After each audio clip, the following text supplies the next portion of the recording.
सुप्रभात मंडळी. मी नीलिमा पटवर्धन आणि आपण सध्या वाचत आहोत मीनाक्षीताई देशमुख लिखित नेताजी सुभाषचंद्र बोस यांच्या जीवनावर आधारित लेखमाला. कालच्या पुढे सुरू करते. काल आपण बघितलं की मोहन सिंगांचा इरादा काही वेगळा होता. तर काय इच्छा होती त्यांची? मोहन सिंगांचा इरादा होता या 45,000 सैनिकांमध्ये आणखी थोडी भर घालून 3 डिव्हिजन्स बनवायच्या आणि मातृभूमीच्या सीमेवर मातृभूमीच्या मुक्तीसाठी या प्रचंड लष्करी ताकदीनं ब्रिटिशांशी 2 हात करायचे. मध्यरात्री ते काही कागदपत्र तपासत असताना त्यांचा दोस्त गुरुबक्षसिंग ढिल्ला आत आले. त्यांच्या टेबलवरचे हिंदुस्थानातून आलेले सुमारे 70 लिफाफे न फोडलेले पडले होते. ती सगळी पत्र पत्नी जसवंती यांचीच होती. परंतु कोणत्याही मोहपाशात अडकायचं नाही या निर्धाराने त्यांनी ते लिफाफे फोडले नव्हते. चिडून गुरुबक्षसिंग म्हणाले, मोहन, तू भाभीजींचंही पत्र वाचलं नाहीस? काही महत्त्वाचं असेल तर? मोहनसिंग म्हणाले, बक्षी, मी आता घरच्यांचा विचार करणं सोडून दिलंय. माझे सहकारी सैनिक हेच माझं कुटुंब.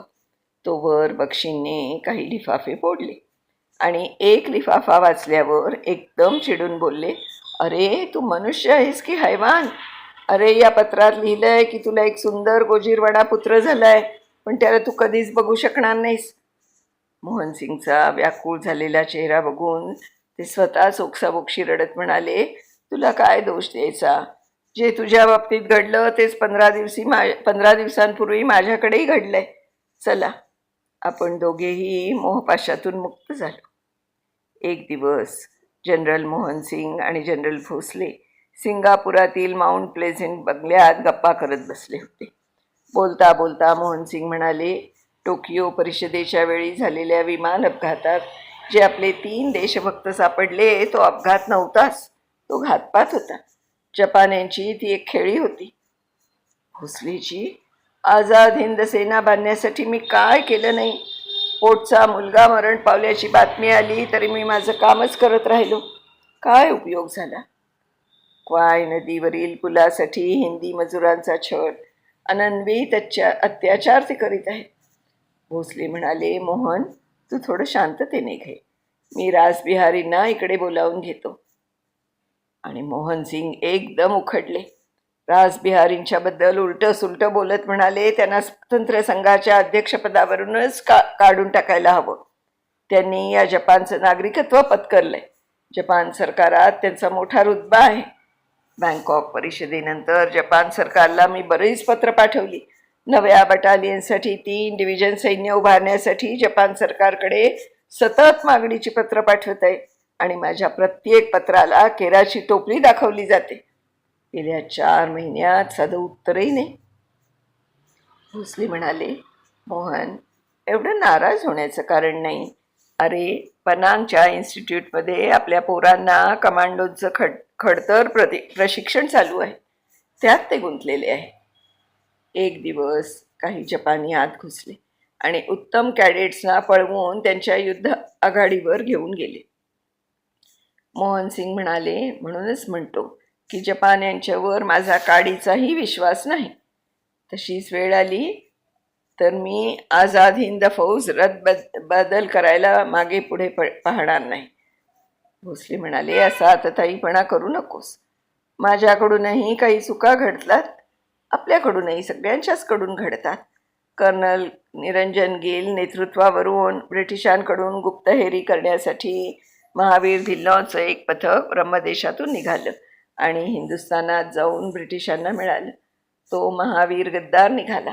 अजूनही आझाद हिंद फौजेतील काही अधिकारी ब्रिटिशांना मिळाले आहेत अशी जपान्यांची समजूत आहे. म्हणून काही काळ शांत राहा. शांत? कुठवर शांत बसायचं? जर्मनीतून सुभाषबाबू पूर्व आशियात येईपर्यंत. रात्री बऱ्याच उशिरापर्यंत जागरण झाल्यामुळे सकाळी दोघांनाही जाग आली नाही. सकाळी ऑर्डरली दारावर थाप मारित होता. दार उघडत मोहनसिंग म्हणाले, का रे, काय झालं? सर, बंगल्यात जपानी कॅम्पेकाई पोलीस आली. मला अटक करायला आले. नाही साहेब, गिल साहेबांना अटक करायला आले आहे. जनरल मोहन सिंग बाहेर आले. संपूर्ण बंगल्याभोवती कॅम्पेकाईंचा वेढा पडला होता. जपानी जनरल इवाकुएने स्वतः कर्नल निरंजन गिलला अटक केली होती. मोहन सिंग म्हणाले, इवाकुरो, तुम्ही हे चांगलं नाही केलं. माझ्या मित्रावर हात टाकताना तुम्ही 10 वेळा विचार करायला हवा होता. त्याचा काय अपराध? इवाकुरो म्हणाला. ब्रह्मदेशात पेगू गावाजवळ ब्रिटिशांचे 19 छत्रधारी सैनिक उतरले. त्यांच्याजवळ मिळालेले कागदपत्र महावीर सिंग धिल्लॉनने पुरवल्याचे आढळले. महावीरांना तिकडे पाठवण्यात हे गिलच जबाबदार आहे. मोहन सिंगचे जपानी लष्करापुढे काय चालणार? म्हणाले, तुम्हाला हे प्रकरण फार जड जाईल. मोहन सिंग आपल्या कार्यालयात आले आणि स्टोनोला बोलावून मजकूर सांगू लागले. मी जनरल मोहन सिंग, सेनेचा प्रमुख सेनानायक, माझ्या अधिकारपदात आझाद हिंद फौज बरखास्त करण्याचा निर्णय घोषित करत आहे. 30 वर्षाहून अधिक काळ राष्ट्रमुक्तीसाठी सातत्याने लढा देत असलेले हिंदी स्वातंत्र्य संघाचे अध्यक्ष राजबाबू बोस मोहन सिंगने केलेल्या घोषणेने खूपच दुःखी झाले. म्हणाले, मी अध्यक्ष असताना आणि मोहन सिंग फक्त लष्करी अधिकारी, त्याला आयेने बरखास्त करण्याचा अधिकार दिला कोणी? 30 वर्षातील त्यांच्या जीवनात घडलेल्या घटना, त्यांचा विवाह, ब्रिटिशांचा ससेमिरा, मासाहिडे गावाचा पुत्र, टेटिको नावाची कन्या, पत्नी तोशिकाचा मृत्यू इत्यादी गोष्टी त्यांच्या नजरेसमोरून तरळून गेल्या. ते सिंगापूरला गेले. त्यांनी जनरल इवाकुरोंना म्हणाले, मी मोहन सिंगचे परिवर्तन करण्याचा प्रयत्न करतो. तुम्ही कोणी गडबड करू नका. स्वतः रास बिहारींनी मोहन सिंगला समजावण्याचा खूप प्रयत्न केला, पण व्यर्थ. शेवटी भोसल्यांना गळ घातली. ते म्हणाले, त्यांची जपानी सरकारबद्दल नाराजी दिसते. पण भोसले साहेब, जेव्हा 2 देशांतर्गत धोरण ठरतं, त्यात केवळ 1-2 व्यक्तींचं मतैक्य असत नाही. रासबिहारींनी खूप प्रयत्न केला, पण मोहन सिंग आपला निर्णय मागे घ्यायला तयार नव्हते. म्हणाले, मोहन सिंग, कोणतीही प्रगती घडवायला अनेकांची मेहनत, कष्ट असतं, परंतु तोडायला क्षणाचाही विलंब लागत नाही. हे ऐकून मोहन सिंग म्हणाले, यू आर सिम्पली जपानी एजंट.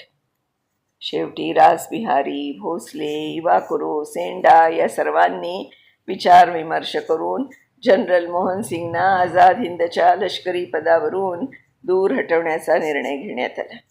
त्यांच्या जागी भोसलेंची नियुक्ती केली गेली. जपानी अधिकाऱ्यांनी मोहन सिंगना कैद केलं. त्यांना नेताना बघून भरल्या अंतःकरणाने रासबिहारी इवाकुरोंना म्हणाले, मोहनला बंदिवासात सन्मानाची वागणूक द्या. आज जरी त्यांचं चुकलं असलं तरी त्यांनी आपल्या मातृभूमीवर जीवापाड प्रेम केलंय. ते एक सच्चा देशभक्त आहे. अशा वेळी चंद्रासारखा खंबीर नेतृत्वासारखी त्याची गरज आहे.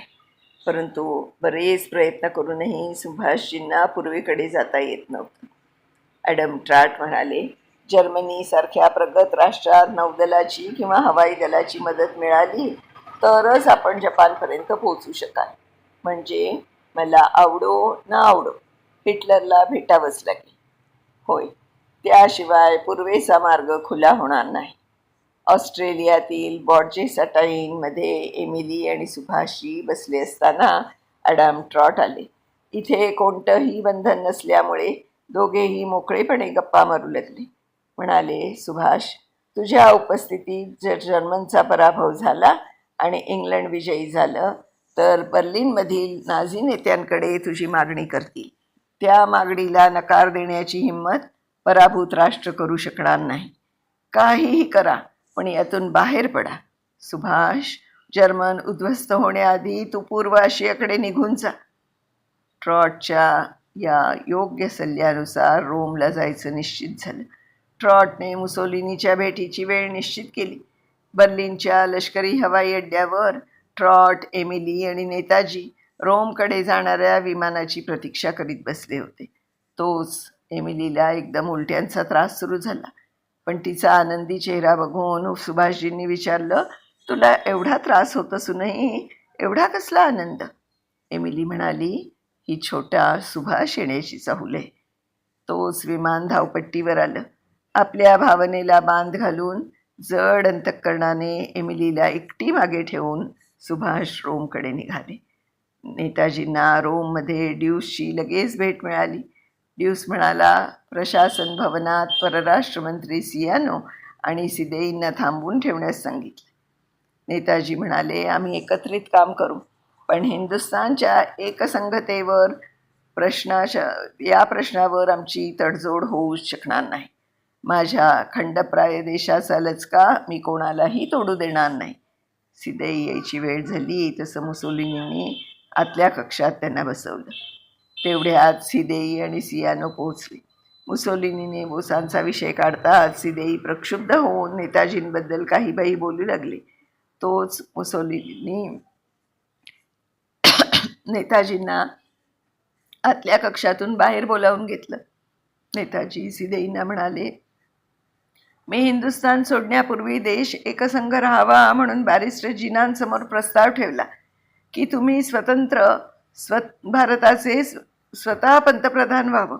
सिदेई महोदय, कृपया स्वस्वार्थासाठी आपल्या देशाचा गौरवशाली इतिहास आणि वैभवी संस्कृती विसरू नका. जाती धर्माच्या नावाखाली विषवल्ली पेरू नका. पण त्याला पटलं नाही. तो मध्येच उठून गेला. मुसोलिनीने विचारलं, मिस्टर बोस, मी तुमच्यासाठी आणखी काय करू शकतो? नेताजी म्हणाले, मला पूर्व आशियात जाण्यासाठी मदत करा. मुसोलिनी म्हणाले, अशा युद्धजन्य परिस्थितीत इतका दूरचा प्रवास, तेही इटली आणि जर्मनीसारख्या मातब्बर राष्ट्रातून? जपानला पोहोचणं केवळ अशक्य. हिटलरचीच कशी तरी परवानगी मिळवून आपला कार्यभाग साधावा लागेल. मुसोलिनी आश्वासन देत म्हणाले, तुमच्या भेटीची आणि प्रवासाला मदत करावी असा संदेश हिटलरला देण्याची व्यवस्था करतो. आता यापुढे काय होतंय मंडळी, ते आपण उद्याच्या भागात बघणार आहोत. तोपर्यंत मी निलिमा पटवर्धन आपली रजा घेते. नेहमीप्रमाणेच मीनाक्षीताईंचे खूप खूप मनापासून आभार मानते.